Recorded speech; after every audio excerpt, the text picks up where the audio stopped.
Hello दोस्तों, स्वागत है आप सभी का हमारे इस YouTube चैनल पर। दोस्तों, आज का ये वीडियो बहुत ही ज़्यादा इम्पॉर्टेंट है। अगर आप UGC नेट जून 2025 का एग्ज़ाम दे रहे हैं तो ये जानना भी आपके लिए बहुत ज़्यादा ज़रूरी है कि कहाँ से प्रश्न, किस यूनिट से, कौन से चैप्टर से प्रश्न पूछे जा रहे हैं।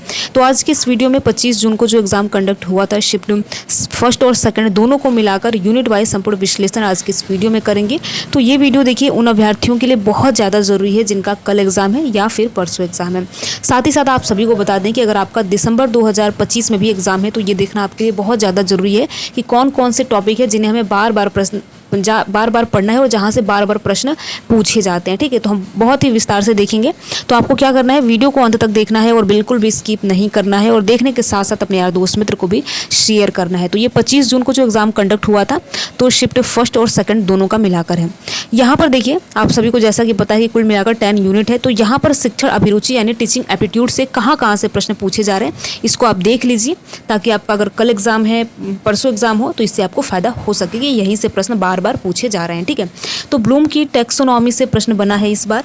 साथ ही साथ समावेशी शिक्षा और मूल्य शिक्षा से प्रश्न बना है। शिक्षार्थी केंद्रित बनाम शिक्षक केंद्रित शिक्षण से प्रश्न पूछा गया है।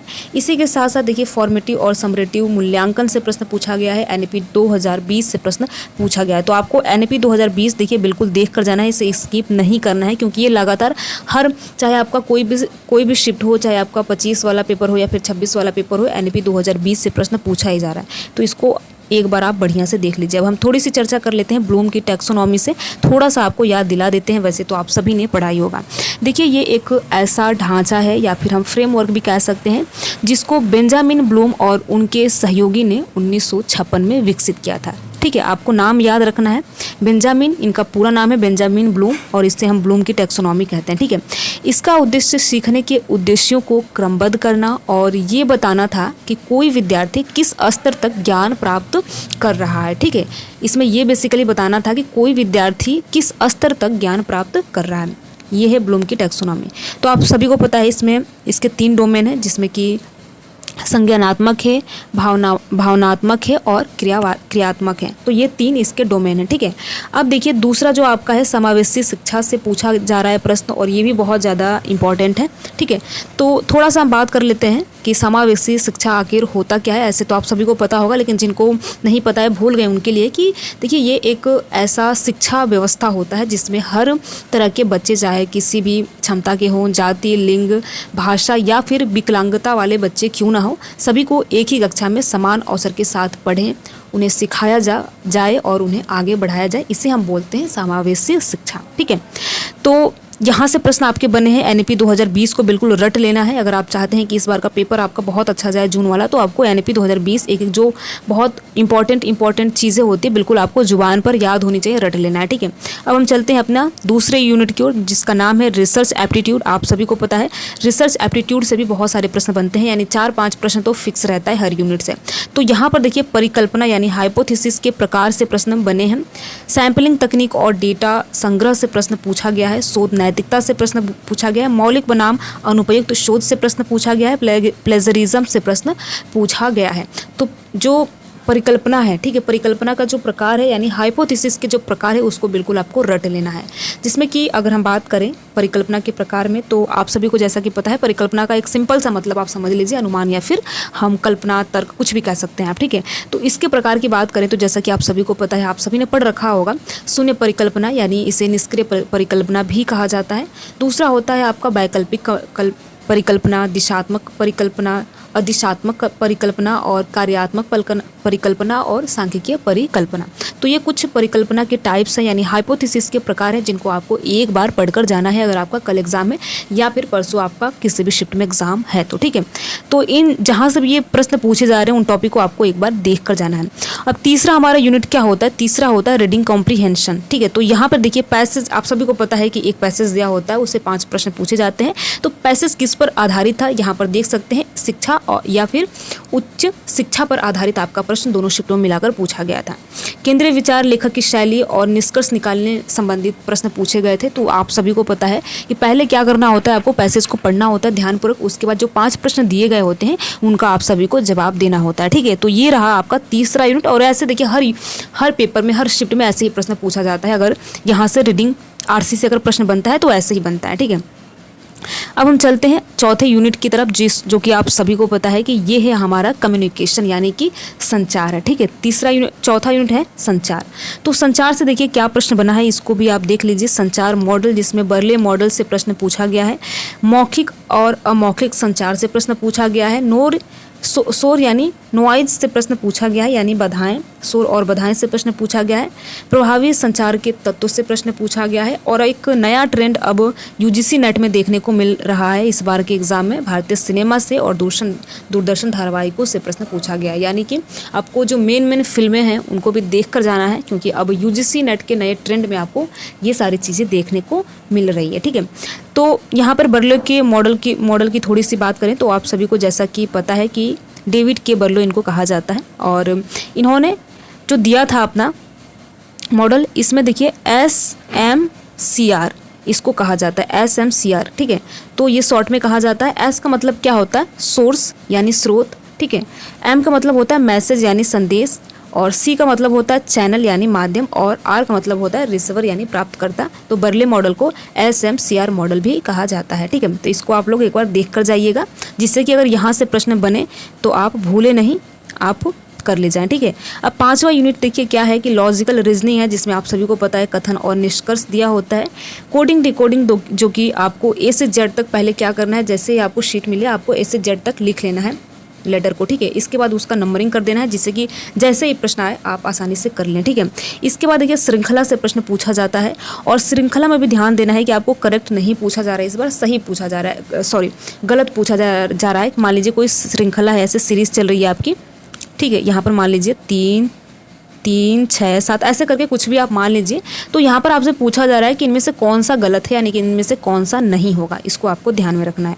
अनौपचारिक तर्क दोष से प्रश्न पूछा जा रहा है। अगर हम DI की बात करें तो जैसा कि DI का भी वही ट्रेंड है जो कि पहले वाला ट्रेंड था। अगर आप जनवरी वाला एग्जाम देखे होंगे तो इसमें देखिए क्या होता है, अगर आपको औसत, अनुपात और प्रतिशत बहुत ही अच्छे से लगाना आता है, और जो भी प्रश्न दिया है अगर आप उसको बहुत अच्छे से समझते हैं तो आपका DI में 4 तो कन्फर्म सही होगा, ठीक है। तो आपको बहुत ज़्यादा प्रैक्टिस करना है प्रतिशत, औसत और अनुपात को, और जो भी प्रश्न है उसको पहले समझ लेना है, क्योंकि कभी कभी होता है अभ्यर्थी जो बच्चे होते हैं वो प्रश्नों को नहीं समझ पाते हैं, जिससे कि वो अटैम्प्ट नहीं कर पाते हैं। तो इसको आपको ध्यान में रखना है। 7वें यूनिट की तरफ चलते हैं, जो कि आप सभी को पता है बहुत ज़्यादा इंपॉर्टेंट है, ICT, ठीक है, सूचना एवं संचार प्रौद्योगिकी। और यहाँ से देखिए बहुत सारे प्रश्न अब बन रहे हैं, जिसको आपको बिल्कुल रट लेना है। LAN यानी लैन का फुल फॉर्म पूछा गया था, जो कि आपने पढ़ा होगा तो आपको पता होगा, लोकल एरिया नेटवर्क होता है। WAN का फुल फॉर्म क्या होता है, वाइड एरिया नेटवर्क। देखिए जो लोकल एरिया नेटवर्क होता है वो सीमित क्षेत्रों के लिए होता है, जैसे कि अगर हम बात करें तो स्कूल हो गया, ऑफिस हो गया, हॉस्पिटल हो गया, यानी कि सीमित क्षेत्र के नेटवर्क की बात होती है LAN में। WAN में क्या होता है कि वाइड एरिया नेटवर्क, यानी एक बड़े स्तर पर होता है, जैसे कि अगर हम बात करें कोई देश हो गया या फिर पूरे वर्ल्ड को हम बोल सकते हैं, यानी वाइड यानी कि बहुत विस्तृत क्षेत्र में जो नेटवर्क होता है, ठीक है। तो यहाँ से प्रश्न बने हैं जो भी ऐसे टाइप के हैं आप उनको रट लीजिए। वायरस, फायरवॉल और मेलवेयर से प्रश्न पूछा गया है। साइबर सुरक्षा और लर्निंग से पूछा गया। कंप्यूटर प्रोटोकॉल जिसमें कि HTTP और HTML से प्रश्न पूछा गया है। इनके फुल फॉर्म आप सभी को पता होना चाहिए, ठीक है। तो थोड़ा सा हम फुल फॉर्म की भी बात कर लेते हैं, ठीक है। अगर हम बात करें HTTP का फुल फॉर्म क्या है, यानी HTTP का फुल फॉर्म क्या है, तो हाइपर टेक्स्ट ट्रांसफ़र प्रोटोकॉल इसका फुल फॉर्म होता है। बिल्कुल रट लेना है, क्योंकि कई बार ये देखा गया है, पूछा गया है, ठीक है। इसके बाद HTML, ठीक है, यहाँ पर देख सकते हैं HTML का फुल फॉर्म क्या है, HTML का फुल फॉर्म है हाइपर टेक्स्ट मार्कअप लैंग्वेज, ठीक है। तो जो भी फुल फॉर्म है आप उनको एक बार देख लीजिए, जिससे कि आपको दिक्कत ना हो, क्योंकि ये बहुत ही आसान प्रश्न होते हैं। अगर आपको याद है तो कर लेंगे, नहीं याद है तो नहीं कर पाएंगे। ऑनलाइन शिक्षा के टूल्स से प्रश्न बना है, तो आप इसको भी देख लीजिए। अब 8वां यूनिट है लोग विकास एवं पर्यावरण, ठीक है। तो यहाँ से आप सभी को पता है कि सतत विकास लक्ष्य से प्रश्न बनता है, हर साल बनता है, तो इसलिए आप इसको देख कर जाइएगा। वैश्विक तापमान, ग्लोबल वार्मिंग से प्रश्न पूछा गया था। कार्बन उत्सर्जन और प्रदूषण से प्रश्न पूछा गया था। ओजोन परत का क्षय से प्रश्न पूछा गया था। इसी के साथ साथ नवीकरण और गैर नवीकरण ऊर्जा स्रोत से प्रश्न बना है। तो पर्यावरण का जो टॉपिक होता है बहुत ही ज़्यादा इंपॉर्टेंट होता है। आप हर एग्ज़ाम में लगभग अगर आप किसी अन्य एग्ज़ाम की भी प्रिपरेशन कर रहे होंगे तो उसके लिए आप पढ़ते होंगे, तो इसको एक बार आपको देख कर जाना है। अब 9वां यूनिट है, जो कि आप सभी को पता है हायर एजुकेशन इन इंडिया है। तो यहाँ पर देखिए जो भी हायर एजुकेशन इंस्टीट्यूशन है उसको आपको बिल्कुल रट लेना है। यहाँ पर यूजीसी के बारे में पूछा गया था, AICTE के बारे में पूछा गया था, NAAC के बारे में पूछा गया था। तो एक बार एक एक करके हम फुल फॉर्म देख लेते हैं। यूजीसी का आप सभी को पता है, बताने की ज़रूरत नहीं है। यूनिवर्सिटी ग्रांट कमीशन 1956 में इसकी स्थापना हुई थी। अब हम बात करते हैं AICTE की, ठीक है। तो इसमें है all India council for technical education, जिसकी स्थापना 1900 कब हुई थी? 1945 में हुई थी। 1945 में हुई थी। और आपको याद रखना है, अगर हम बात करें 1945 में अगर हम बात करें इसके संवैधानिक दर्जे के को लेकर, तो 1987 में यानी 1987 में इसे संवैधानिक दर्जा मिला था all India council for technical education को, यानी AICTE को, ठीक है। अब बात करते हैं NAAC को लेकर, जो कि आप सभी को पता होना चाहिए। अगर नहीं पता है तो आपको याद कर लेना है, national assessment and accreditation council, ठीक है। National assessment and accreditation council इसका फुल फॉर्म होता है, एक्रेडिटेशन काउंसिल, ठीक है। तो इसको भी आपको देख कर जाना है। देखिए यहाँ पर भी आपको NAP 2020 से प्रश्न बना है, तो NAP 2020 को तो बिल्कुल रट लेना है।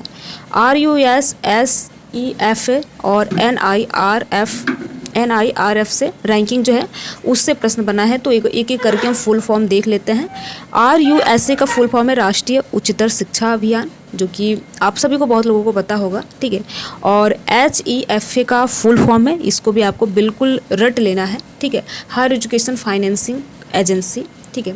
इसी के साथ साथ देखिए NIR, ठीक है, NIRFT national institutional ranking framework, तो इसको भी आपको देख कर जाना है। इसके बारे में थोड़ा सा पढ़ लीजिएगा, ठीक है।